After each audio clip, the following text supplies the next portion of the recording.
자, 여섯 번째 에스프레소 추출을 한번 보겠습니다. 에스프레소 추출의 특징은 드립이나 여과 방식과는 좀 다르게 미세한 섬유소와 불용성 커피 오일까지 나오게 됩니다. 그래서 이제 크레마라고 하는 게 이제 생성이 된다 그랬죠. 자, 에스프레소 잔은 한번 보시면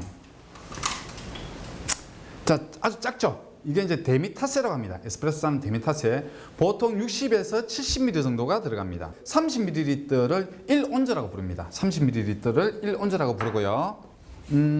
자, 에스프레소를 마시는 잔을 데미타세라고 하고 60ml에서 70ml, 약 2온즈 정도의 용량이 일반컵의 한 반 정도 됩니다.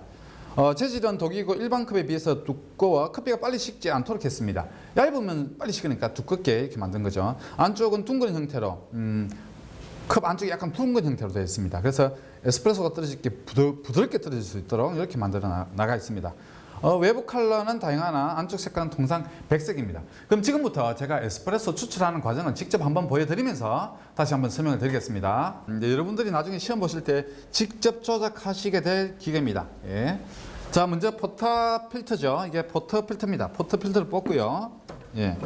뽑게 되면 이 물이 조금 이렇게 고여 있습니다. 그래서 이렇게 밑에 받치고 이제 물기를 제거하는 거죠. 하나, 둘, 셋 정도 이렇게 흔들어주고 안에도 여전히 물이 조금 고여 있거든요. 이걸 이제 수건으로 닦아주는 거죠. 포터 필터를 이렇게 청결을 하는 거죠. 그럼 깨끗해졌죠. 자, 이렇게 되면 이 상태를 가지고 이렇게 이제 그라인더 쪽으로 옵니다. 그라인더에 와서 자, 그라인더에 거치대에다 대고 분쇄를 누르면 분쇄가 되거든요. 분쇄를 하고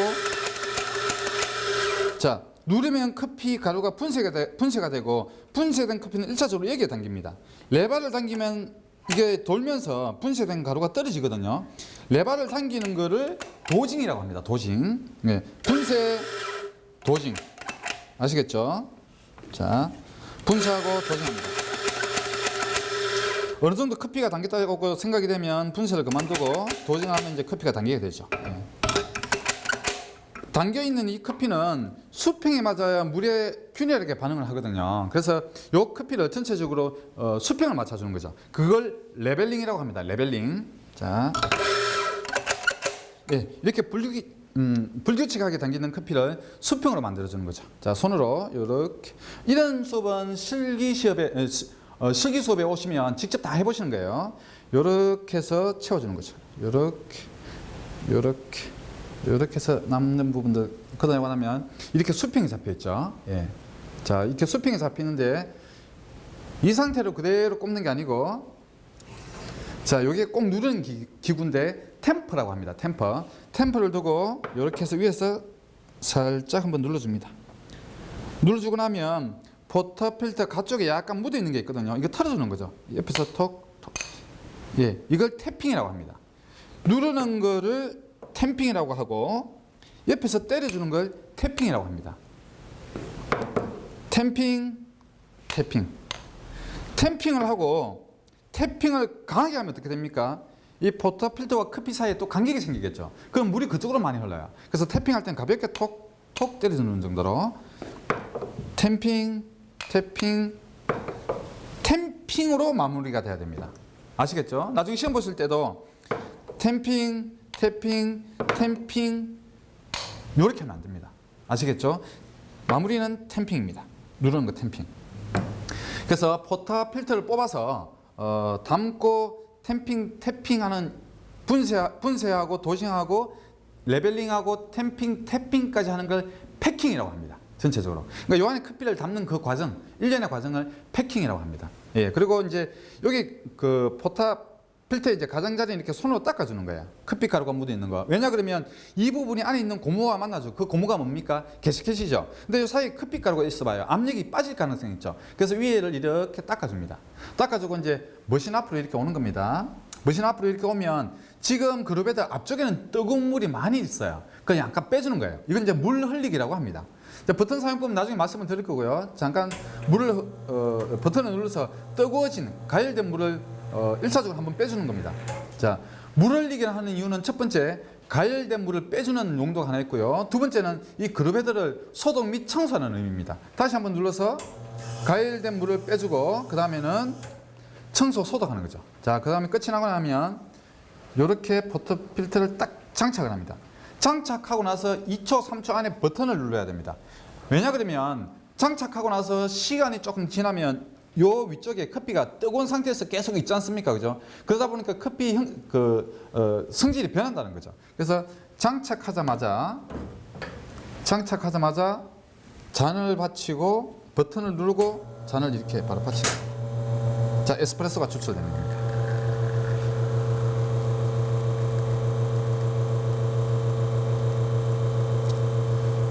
자, 시험 보실 때는 이렇게 자동화된 버튼을 사용하는 게 아니고 자기가 보고 30이 되었다 싶으면 스스로 멈춰야 됩니다.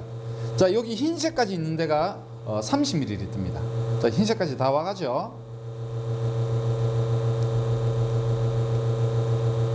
그러면 꼭 눌러서 이렇게 멈추는 겁니다. 그런 다음 에스프레소를 이렇게 내리고요.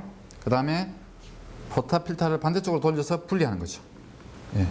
분리하면 요 안에 이제 추출된 커피 찌꺼기가 있죠. 이걸 커피 케이크라고 합니다. 커피 케이크. 자, 이걸 넉박스라고 합니다. 넉박스. 여기다 대고 쾅 터지면 커피 찌꺼기가 떨어지죠. 그 다음에 다시 여기 물을 흘려서 청소해서 꼽아 두시고 버튼 누르고, 이 과정이 되는 겁니다. 자, 내용 한 번만 더 정리해 보겠습니다.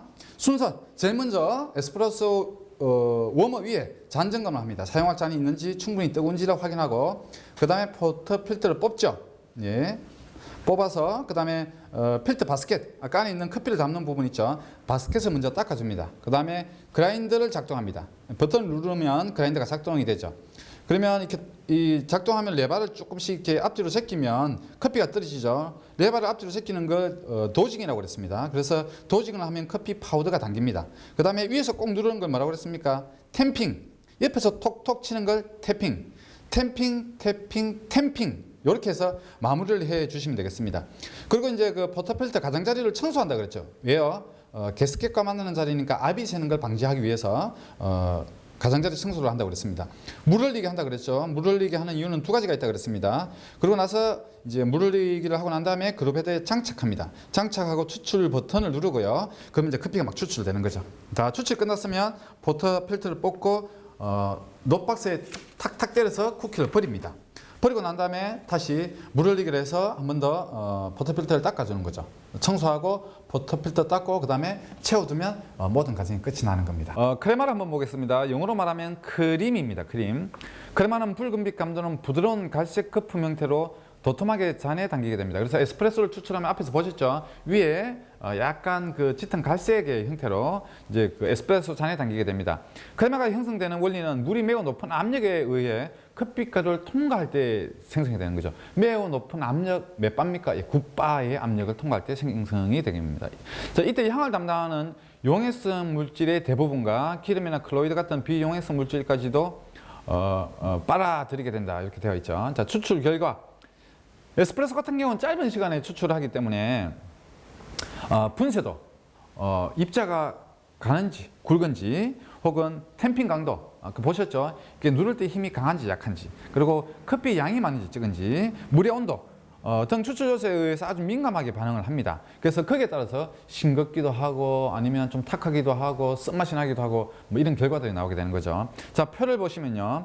과소 추출의 경우가 있습니다. 에스프레소가 과소 추출되는 경우, 이런 과소 추출된 경우에 커피를 마시면 사람들이 어떻다고 그랬죠? 물맛이 많이 난다는 말을 합니다. 과소 추출의 경우가 있고 과다 추출의 경우가 있습니다. 한번 보겠습니다. 자, 분쇄 입자가 굵으면 어떻습니까? 물이 빨리 빠지죠. 그래서 과소 추출이 되는 겁니다. 자, 그리고 커피 사용량이 적으면 수용성 성분이 많이 없으니까 역시 또한 과소 추출이 되고요. 물의 온도가 낮을 경우, 온도가 낮으니까 커피 성분들이 제대로 안 녹죠. 그래서 과소 추출되고, 추출 시간이 너무 짧은 경우도 또한 과소 추출. 바스켓 필터, 아까 보셨지만 그 에스프레소를 담는 그 필터 안에 약간 이제 구멍이 있지 않습니까? 그죠? 그게 이제 큰 경우는 커피가 좀 빨리 빠져나오죠. 그래서 과소 추출이 되는 겁니다. 과다 추출 같은 경우는 탁하고 안 좋은 맛이 담길 가능성이 많아지는 거죠. 분쇄 입자가 너무 가늘다. 이럴 경우 보통 뭐 추출 시간이 뭐 50초, 60초 이렇게 되는 경우가 많습니다. 그리고 기준보다 많은 커피를 넣었을 경우, 커피가 많으면 일반적으로 이제 추출 시간에 가장 영향을 미치는 것은 분쇄도하고 커피 양입니다. 커피 양이 많을수록 추출 시간이 굉장히 길어집니다. 자, 물의 온도가 높은 경우, 그리고 추출 시간이 너무 긴 경우, 구멍이 막힌 경우, 뭐 이런 경우가 이제 과다 추출이 되겠죠. 자, 우유 거품 만들기.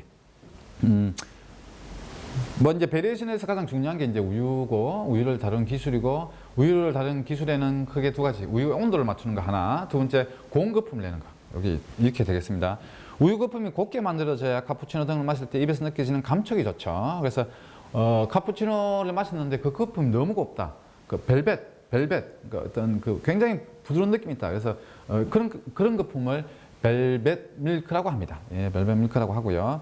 이때 사용되는 우유는 우유의 거품을 내는 성분들이 단백질과 지방이라고 그랬죠. 그래서 저지방보다 우유보다는 지방을 조정하지 않은 우유가 거품을 내기에는 더 좋습니다. 예. 그리고 이제 신선한 우유를 사용하시는 게 좋고, 우유는 냉장고에서 차갑게 보관하고 스팀 피처, 그러니까 계속 사용했던 스팀 피처는 뜨겁지 않습니까? 뜨거운 데다가 우유를 부으면 우유 온도가 약간 상승하겠죠. 그러면 적정한 스티밍 온도를 이제 지나게 되는 거죠. 그래서 우유는 스티밍 할 때 35도 이내에 거의 이제 우유 거품을 완성시켜야 됩니다. 그걸 넘어서면은 좋은 거품이 나지 않아요. 자, 스팀 피처. 보신 것처럼 우유를 담는 피처입니다. 스팀 피처. 예, 바리스타들이 자주 사용하죠.